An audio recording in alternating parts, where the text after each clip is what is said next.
Tamam.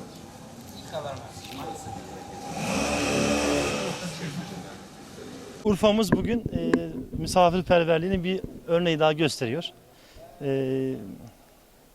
Kendisini biz davet ettik geçen hafta. Dedik ki Umre'ye gitmeden önce bir Urfa'da misafirimiz olur musunuz dedik ailenizle. Ailesiyle birlikte, çocuklarla birlikte geldi inşallah.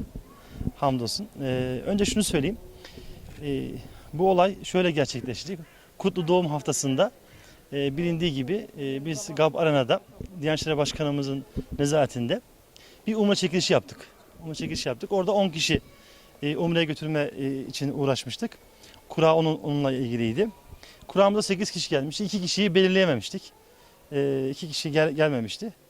Ve o sırada da işte bu Soma ile ilgili gerçekten acı haberler oldu. Üzüldük. Urfa'da ben hemen hemen her yere gittiğimde bu acı olay bir nevi böyle insanların yüreklerini burkuyordu. Fakat arada bir de çok güzel de şeyler oluyordu. Onlardan bir tanesi de Murat'tı.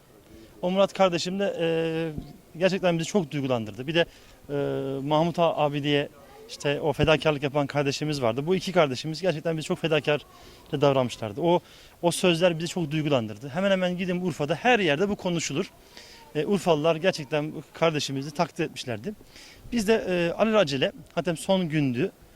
Acaba bu kardeşimizi Umre'ye gönderebilir miyiz diye düşündük. Ve o sırada kardeşimizi aradık. Soma müftülüğünü aradık. Soma müftülüğünden telefonunu bulabildik. Ve kendisini aradım. Dedim kardeşim Urfalılar seni Umre'ye götürmek istese gelebilir misin, müsait misin diye. O da sevinçle karşıladı. Allah razı olsun. Bizi kırmadı. Allah razı olsun.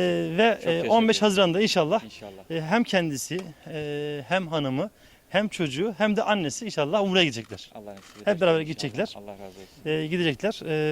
Fakat şimdi tabii ailece gidince biz kardeşimizi İzmir'den uçuralım dedik. Çünkü hakikaten bir daha buraya sıkıntı olmasın diye. Ama yılların geleneği olan bir gelenek var. Ne geleneği var?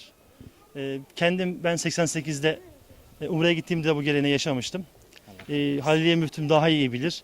Yılların Umre ve Hac'da görülen hocamız. Her hacca giden, Umre'ye giden Urfa'ya uğrardı önceden. Urfa'da misafir olurdu. Biz de dedik ki o geleneği başlatalım. Hem Urfa misafirperverliğini zaten göstermişti. O dün olan şey bugün de yaşasın. Dedik ki Umre'ye gitmeden önce Urfa'ya gelir misin? Seni misafir edebilir miyiz dedik. O da sevindi, geldi bugün. Sağ olsun. Urfalılar bir nevi kardeşimizi işte burada cumartesi gününe kadar 3 günlük misafir edecekler. Allah razı olsun. Ve böylelikle de Urfa şunu demek istiyor. Kabe'yi, Medine'yi görmeden önce Urfa'yı görür müsün? O da görürüm dedi. Çok memnun olduk. Allah razı olsun. Urfa halkı olarak, insanlar olarak çok teşekkür ederim. Hepsi iyi insanlar. Urfa müftülüğüne buradan saygı, sevgi, ellerinden öperim. Çok teşekkür ettim. Beni ağırladığı için, beni misafir ettiği için çok teşekkür ettim. Urfalı insanları olarak her kişiden Allah razı olsun. Diyecek hani Allah sizden razı olsun. Cümlemizden bütün Müslümanlardan Allah sizden razı olsun.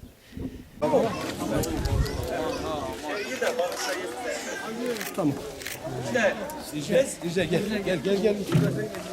Murat abi bu tarafa. Murat abi.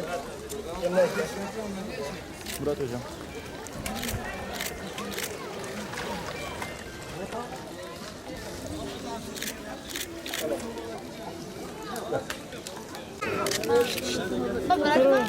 Bu tarafa bak. Bu tarafa.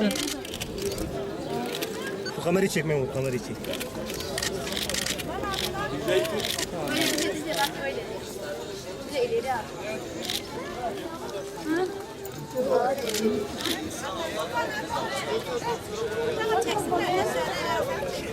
Sen de gel ben seni çekeyim. Gel.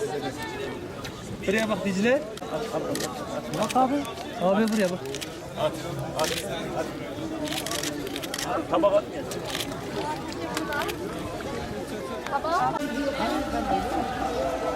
Baba.